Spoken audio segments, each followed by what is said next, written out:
I'm sure we will be able to discuss the issues on the roots of this problem. Precisely, I understand that the reason we are allowing the LCAC budget is precisely to address the issue of poverty in those areas.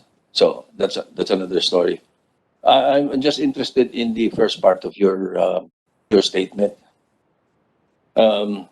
Based on the statements, Mr. Chairman, there is a question begging to be asked.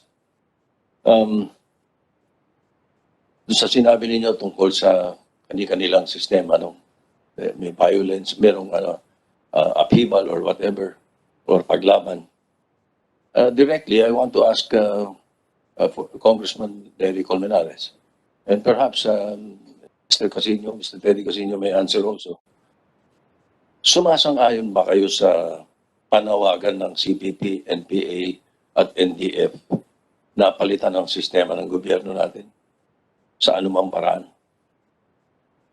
Yeah, Mr. Chair. you made the statement earlier, so Mr. Chair, can you answer? we are not engaged in armed struggle or the armed overthrow of this government, Mr. Chair. We do not advocate that, Mr. Chair. Ang tingin namin, sa eleksyon kami. Ngayon, may ibang tao, Mr. Chair, na ang tingin nila, only the overhaul of the entire system is the solution. That is their prerogative, Mr. Chair. Kaya hindi Sumasang-ayon ba kayo belief doon? po ito, political belief po ito, na sang-ayon ka or hindi sang-ayon, Mr. Chair. And I think, even if we resolve this, whatever my answer na, banggit na namin kanina, na kami ay para sa eleksyon. Yun yung aming bills, law, ipapasa namin para sa pagbabago at kung tingin nila na ang overthrow ng government yung kanilang hindi po kami mag-espouse po niyan. Salamat, Mr. Chair. Mr. Chair. Based on my question, direct question, sumasang-ayon kayo na palitan ang sistema ng gobyerno? Kami, Mr. Chair, we do not advocate the armed overthrow. Mr. Chair. Not about armed overthrow. Mismo, Mr. Chair. Tinatanong ko, Sorry. kayo sumasang-ayon na palitan ang sistema ng gobyerno? Dapat palitan po. Dapat palitan po ang Katulad sistema no, kasi we've sa kanila. always been fighting, Mr. Tito Senator Sotto pala. We've always been advocating na maraming basic problems na dapat palitan. Pero ang solusyon nila is armed overthrow. Hindi po yun ang solusyon namin. Hindi yung ina-advocate namin, Mr. Chair. What are you advocating? We want to reform the system, pero nasa electoral po kami. Lumalaban kami sa Kongreso. No, At sa- the system, I'm talking about the system of government. The democratic form of government. Na may presidente, may kongreso, may... Yun ang tinatanong ko eh. Well, Kasi yun ang gusto nilang palitan eh. Mr. Chair, in terms of belief, personal ko na to, sa akin, masyadong mahina ang presidential system.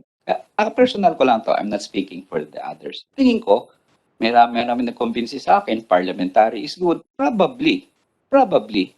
Pero yun yung paraan. Charter change, of course, is the means to do that, Mr. Chair. Marami yun na ang sagot nag-push ko ng po. charter change, hindi ko narinig kayo na sumasang-ayon. Pardon po? Hindi ko narinig yung grupo nyo sumasang-ayon. Marami na yes. nag-post ng charter change. Tama po, Hindi kayo sumasang-ayon. Senator SP, tama po. Kasi ang lahat ng chat-chat nila, kinakargahan nila ng self-serving provisions.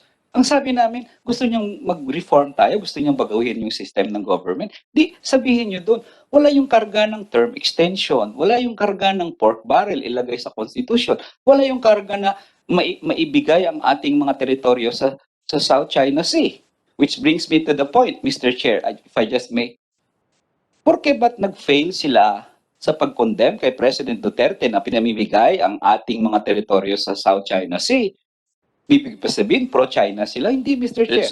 I think that is an unfair statement to make na pinimimigay ni President Duterte. Let's not do that. Hindi yun ang usapan dito. Yes, It's Mr. not, Chair. hindi yun ang usapan. Yes, It's Mr. unfair to say that to the President. You do not have proof. Anyway, Mr. Chair. former Representative Teddy Casino. Mr. Chair, just to answer your question directly, we believe that we need fundamental changes in the political economic system.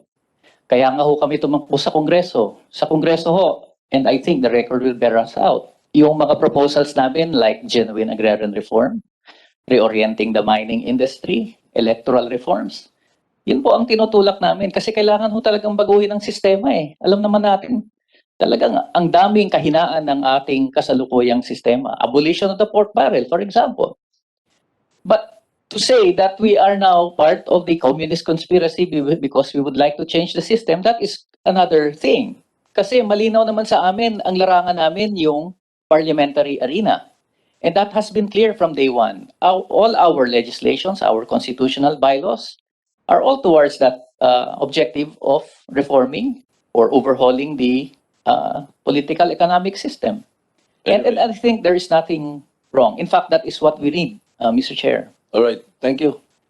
Senator Lacson and I were talking about some points about the issues of the comments of Supreme Court justices.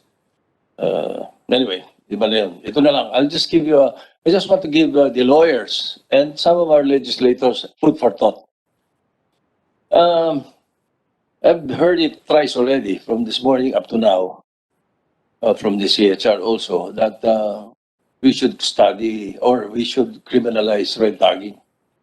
I think, why don't you just file a libel case? Because if we criminalize red tagging, we have to criminalize narcissist tagging and fascist tagging. Ano? Samantalang it falls in the category of libel. Pwede, file naman ng libel.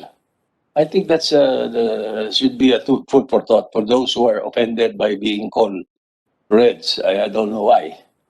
Ano? Just for the record, as they say, in the so that you may think about that instead of having Congress discuss it and file a case, file a bill criminalizing red tagging, which at this point would be very difficult to do. I think so. Thank you, Mr. Chairman. Mr. Chair. Thank you, Senate President. Yes, Congressman. Thank you po. Well, actually, good point naman yung tanong ni Sen. SP Sotto. Ang unang problema dyan, Mr. Chair, iba ang red tagging sa ordinary expressions naman ng mamamayan. Nabanggit nga kanina ng CHR.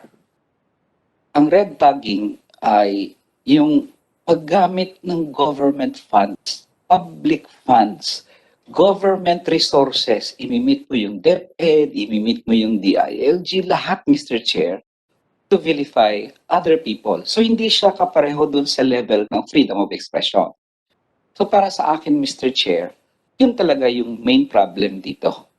At ang pangalawa, maliban siyempre sa claim ng mga media people na yung libel hindi dapat i-criminalize yan, I would also like to add, kasi dito, Mr. Chair, ang pwedeng defense lang palagi dyan nila as government officials kasi is good faith.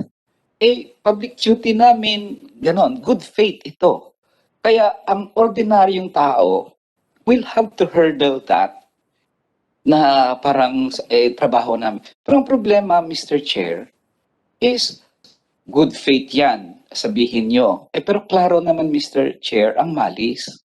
Kaya yun ang isang reason bakit hindi madali. Pangalawa, lastly, yung mga ordinary people, hindi naman ganun kadali ang mag-file ng mga cases. So, hindi yan parang, hindi sila equal Yung hindi sila pwedeng ipagtabi. Kaya, you have to look for lawyers, you have to look. Kaya nga, china-challenge na lang sila na, if you think na tama yung nyo, then, kasi otherwise, magsasabi tayo, hindi, sige, free for all tayo. Ang gulo ng bansa natin yan. Kayo, pwede yung ganyan, sila, pwede rin. Hindi pwede, Mr. Chair. Maraming salamat po, Mr. Chair. Just rejoin the government is not exempt from libel.